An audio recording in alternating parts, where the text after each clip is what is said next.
কি রে তুই এরকম ঈদের দিন মুখ গোমরা করে বসে আছিস কেন? আমার কোনো ঈদ নাই, এর লেগে বই আছি। এইটা আবার কেমন কথা? তোর পছন্দ মতোই তো জামা জুতা সবই কিনে দিলাম। যে ঈদে কোনো সালামি পাওয়া যায় না সেই ঈদ দিয়ে কি করবো? কেউ সালামি দেয় না। আরে তুই তো বড় হয়ে গেছিস, সের লগে তোর সালামি দেয় না। সালামি তো দেয় ছোট গো। সালামির আবার বড় ছোট আছে নাকি? আর যদি বড় ছোট হয়, ছোট দিব কম টাকা, বড় দিব বেশি টাকা। আচ্ছা তার আমি 100 টাকা দিতাছি তোরে। আইসে 100 টাকা দিয়ে আমি কি করবো? আমার মামা চাচা খালু সব বিদেশি, অথচ কেউ আমার একটা সালামি দিল না। এরা তো থাই বিদেশে, হেরা তোরে কেমনে দিব? আমি তো ফেসবুকে স্ট্যাটাসও দিছি, ঈদের সাথ আকাশে সালামি দেন বিকাশে, ওই এরপরও তো দিল না। ফেসবুকটায় ঢুকলেই দেখি সবাই খালি বিকাশে সালামি নিতেছে, সবাই রে বিকাশে কার্ড দিয়ে শুভেচ্ছা জানাইতেছে, টাকা পাঠাইতেছে।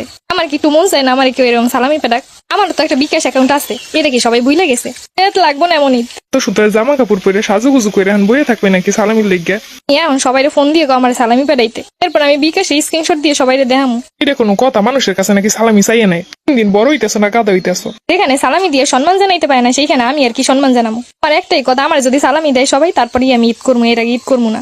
আচ্ছা দাঁড়া, তোর মামার আমি ফোন দিয়ে কইতেছি টাকা দিতে বিকাশে। খালি মামা না, সবাই রে। আচ্ছা সবাই কইতেছি 10 টাকা করে পাঠাই দিতে। তোমার মতো আম্মা থাকলে এমনিতেই সালামি কেউ দিব না। থাক, লাগবো না আমার সালামি, আমি নিমু না সালামি কারো। কিন্তু আমার এগুলো মনে থাকবে, যারা যারা আমার সালামি দিল না আসুক আমাকে বাসায় আবার বেড়াইতে।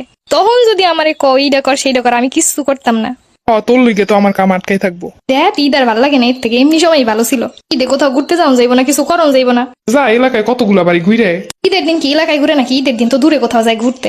বিয়ের পরে জামাইরে নিয়ে ঘুরিস। মানুষ শুনলে কি কইবো, এই বয়সী মাইয়েরা দূরে দূরে ঘুরতে যাইবো। আমার যে কেউ সালামি দেয় না, এইটা কিছু হয় না। বিয়ের পরে ঈদ যাইবো শ্বশুর বাড়ি কাম করতে করতে, এখনো ঘুরতে পারি না, তখনও ঘুরতে পারবো না। মাইয়া মানুষের আবার এত ঘোরাঘুরি কিসের? কপাল পোড়া আমি একজন, দূরে কোথাও ঘুরতে যাইতে পারবো না, কিছু করতে পারবো না। এরকম কোনো ঈদ হয় নাকি? সবাই কত জায়গায় যায়, সুন্দর সুন্দর ছবি তুলে দেয়। এর আগে এরকম কপাল পোড়া, বিয়ের পর আবার ভালো কিছু কেমনে ভাববো? জীবনটাই তেজপাতা। আজকে যে একটা ঈদের দিন এটাই বুঝলা গেছি, ছোট সময় ভালো ছিল। 2 টাকা 4 টাকা 5 টাকা যে যা দিত সেইটাই মজা। আর এখন কেউ 1 পয়সাও দেয় না। ঠান্ডা খুলে যে একটু ফেসবুকটাই ঢুকবো তাও কষ্ট লাগে। সবাই কি সুন্দর সালামির স্টোরি দেয়, আর এক পোড়া কপাল আমার। আমার যে একটা বিকাশ অ্যাকাউন্ট আছে, এইগুলো কি কারো একটু মনেও পড়ে না? মানুষের দেহি বিকাশে 5,000 6,000 7,000 টাকা করে সালামি দিতেছে। এরা কারা? এদের মন কতটা উদার আমার একটু দেখতে মন চায়। এদের মতো সহৃদয় ব্যক্তি মনে হয় আর কেউ নাই। এখনো সময় আছে, চাইলে কিন্তু সালামি দিতে পারেন, চাইলে কিন্তু মনে থাকবে, কলা পাকবে, দেহি দেহি খামু।